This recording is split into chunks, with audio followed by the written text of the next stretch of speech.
Good day, folks. I was taking a look at this podcast, and they were talking about the lawsuits that are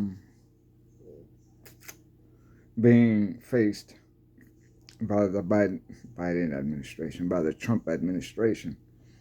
These lawsuits are coming from all over this place. Not a surprise to them. It happened in 2020 and it happened in 2016.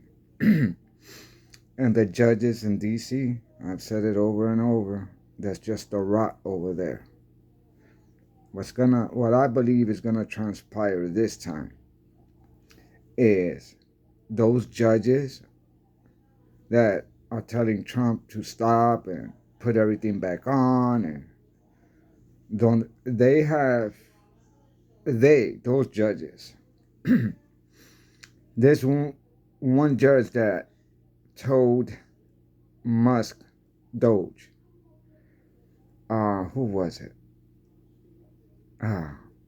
The Treasury Department, that they had to basically get out, put everything back, shred whatever files they got, right?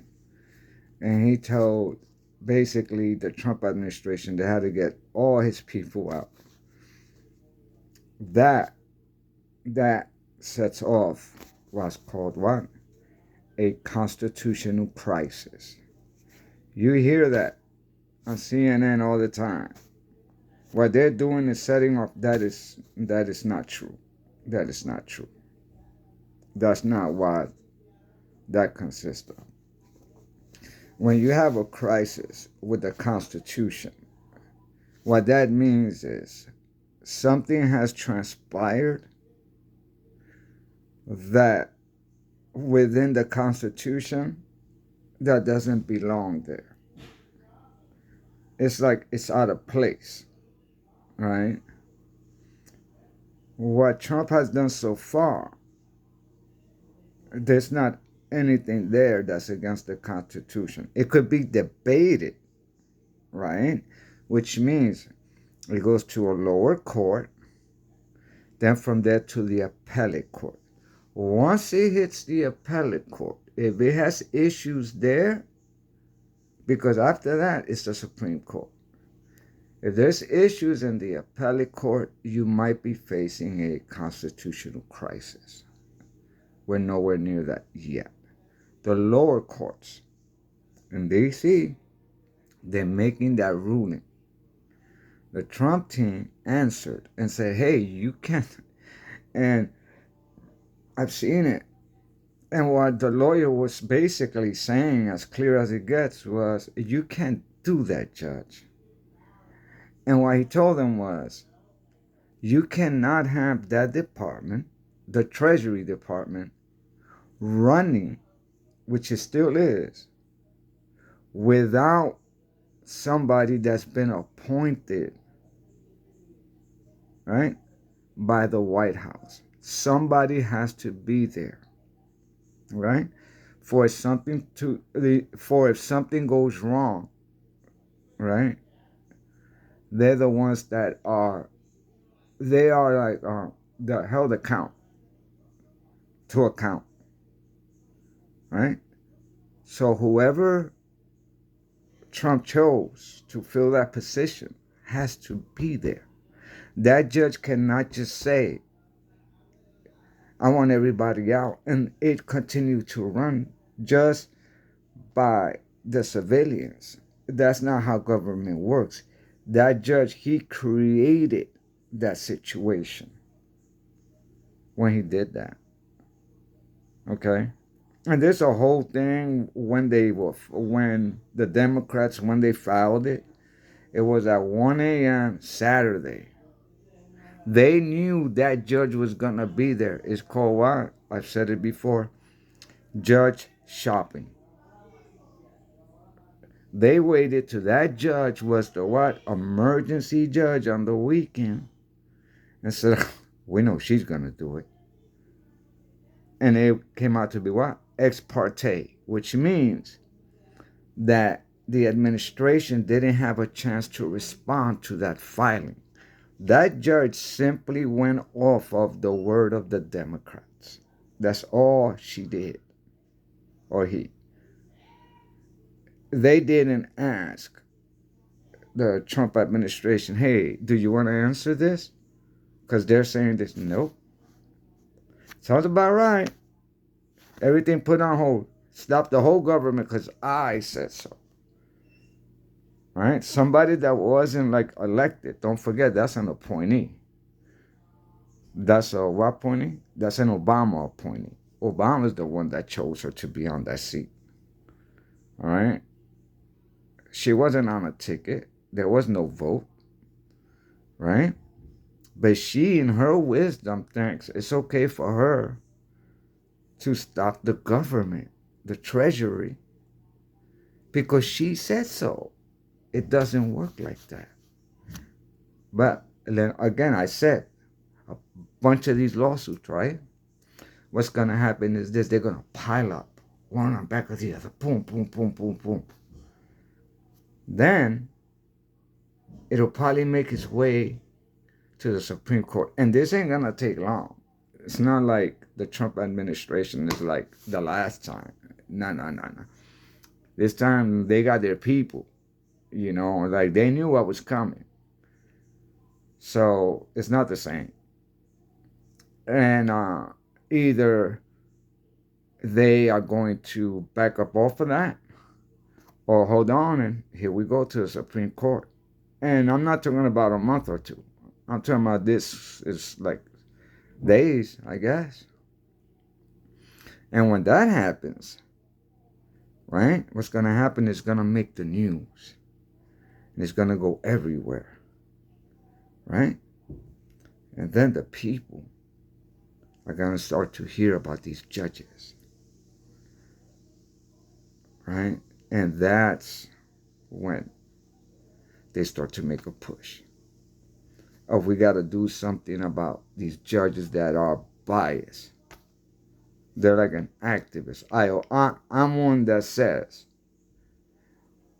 when you look at a judge, because that's how I do it, you know, because normally the way to tell is who's the one that they got appointed by. If it's a Republican judge, you know, I'm not going to say, they're more or less on the fair side when it comes to political matters. A Democratic judge will stamp stuff and not think about it twice if it goes, at least the ones in D.C., Washington, the Southern District of New York. And let me tell you, like I said, when that time comes, you see, because the Republicans, if they take it that far where, you know, it's going to be a major fight, which it might be, it might not, I'm not sure. If it does, the Republicans could go at it two ways. They could get up there and take it to the people and say, this is how this works. Okay? As we could see, these judges are doing XYZ. Here's the proof. Da, da, da. Actually, if the Republicans wanted, right, they could pull a judge or judges to Congress to basically do in politics like kind of like an indictment, right? Okay, to get a judge impeached, you have to go through the Congress. Well, there's a couple of ways, but this way. The Congress indicted, the Senate, it's kind of where the trial is. I think there's been 8 that have been impeached, and I think it's been 7 that haven't. If the Republicans wanted, they could pull a judge in the midst of all this Just to make an example, take them to Congress, right? And put it in the air live.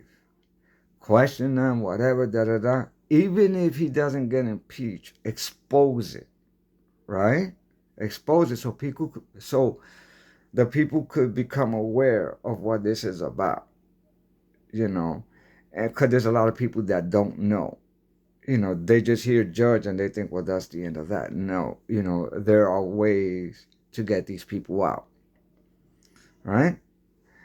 And when people see it, if nothing changes per se, that starts off where you could start telling people, right now, we have X amount of seats in Congress. For us to change laws through Congress the proper way, where judges will learn, don't do this again. We need 67 seats. They're nowhere near close to that. I mean, they have the House. No, 67 seats. That would be the Senate. That would be the Senate. Yeah, because in the House, there's way more than that. That would be the Senate. So, 67 votes, which is 2/3 of the vote. Then you could go to Congress and pass laws, which will make it a lot faster to get these judges to in front of a committee or something, and say, hey, why did you rule like this? Just like this judge. The question becomes like, what makes you, because again, in the filing, the response, the people from Trump wrote like, you are one that you cannot do this. You don't have the power for you to take all your people out and all that. So when you take her in front of a committee, that's why you ask her, why did you do that? Where in the case law says that was okay? Give me an example of that happening. And just ask why. And again, with a lot of these judges, if you follow them, like I was gonna say earlier and I forgot, if you look into their history, any judge, and they come from a background in college or something like that where the activists and social programs type things like that, and they seem to be really wrapped up in that, they shouldn't be a judge. They shouldn't be. I've noticed it's just not a good mix. It's not a good mix. So, yeah. That's why I say that the Republicans have fought like an uphill battle for a while now. Like I said, they had the judges, right? They had the feds, they had the DAs. I mean, it wasn't up. They had the mainstream media. Yeah, it was an uphill battle. But, they've come home to roost. All right, guys. God bless.